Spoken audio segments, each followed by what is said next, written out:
Leverage. Leverage is the key. What does leverage mean? Well, Archimedes in 340.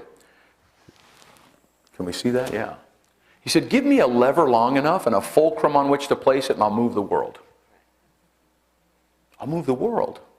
But what happens all too often is we think, I got to lift the world all by myself.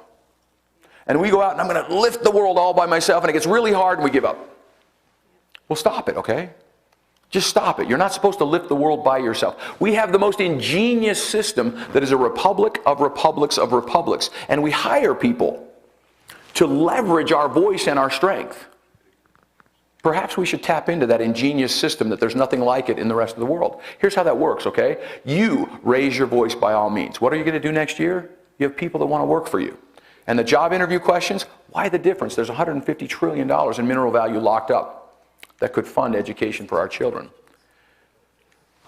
There's states that in managing the land, we wouldn't manage them for maximum combustion. We'd actually use that resource to educate children and not burn up millions of animals in the process, not destroy our watershed for generations, not pollute our air. The air quality damage from these fires are worse than all the cars that operate for an entire year from just one of these fires.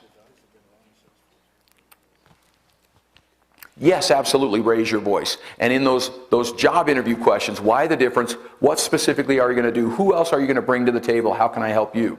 Absolutely, emails, phone calls. When you have them in person, absolutely. But then get your family and get your friends. And then go beyond that. Your organizations, groups like this, you've got grassroots groups, you've got Farm Bureau, you've got cattlemen's, you've got chambers of commerce, you have all sorts of organizations locally and nationally. That's turning your one voice into hundreds and thousands. We also have cities doing resolutions, counties doing resolutions, raising their voice, 220,000. It takes your one voice and turns it into 220,000. And raising that voice persistently. Counties are doing resolutions all over the West. Sorry, let me back up here for just a second. States are passing resolutions. In fact, I'll show you in a second, states east of Colorado, millions are raising their voice to keep the same promise because of the resources that are at stake.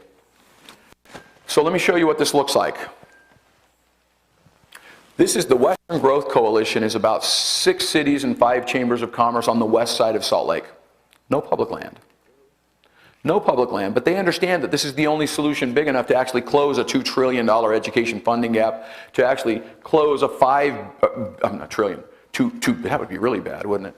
It's only $2 billion. What am I thinking? A $2 billion education funding gap and a $5 billion gap in our receipts for our state. Here's what they had to say. We urge, this represents probably 600,000 people, 700,000 people.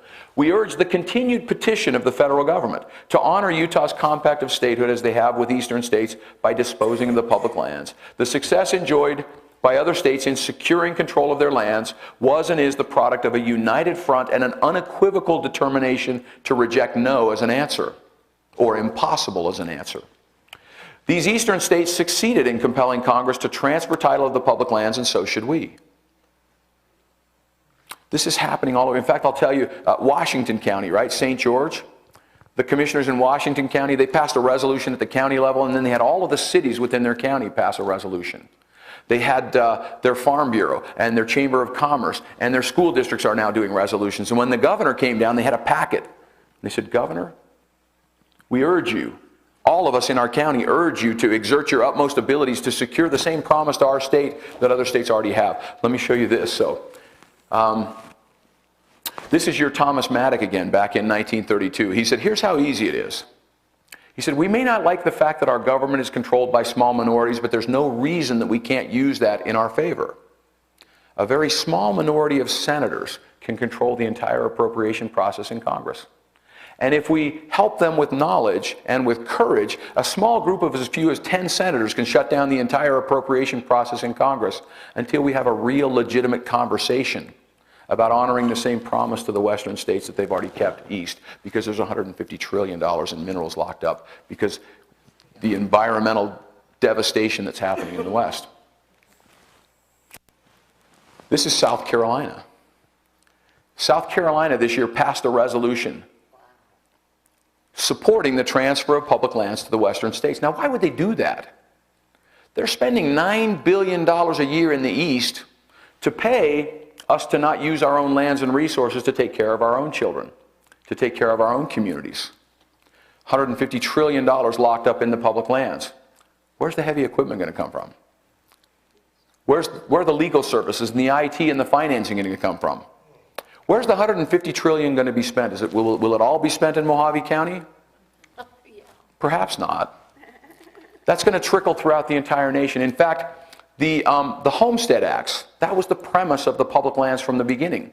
If you will go on the land and you will make it productive, growing the tax base locally, state, and nationally will give you the land. Right? That was the premise from the very beginning. They understand that. So, John Dickinson is one of the original founders, little remembered today, unfortunately.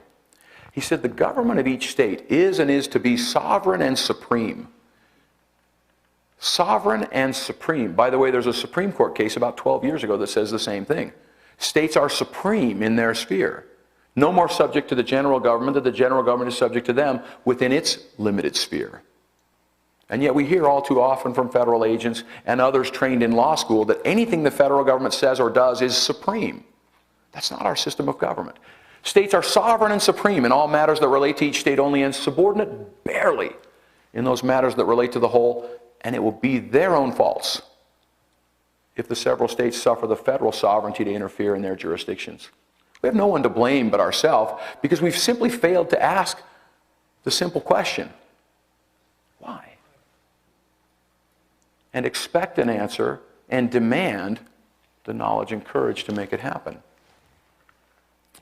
I think I have a couple of copies of a little book that I wrote that relates to the rights and the powers and the authorities of the state. They're $10. It's a really great book. I didn't write it to sell or give to anyone else. I wrote it so that I would understand as a state representative what my rights, powers, and authorities are. It's available online. I've got a few copies here.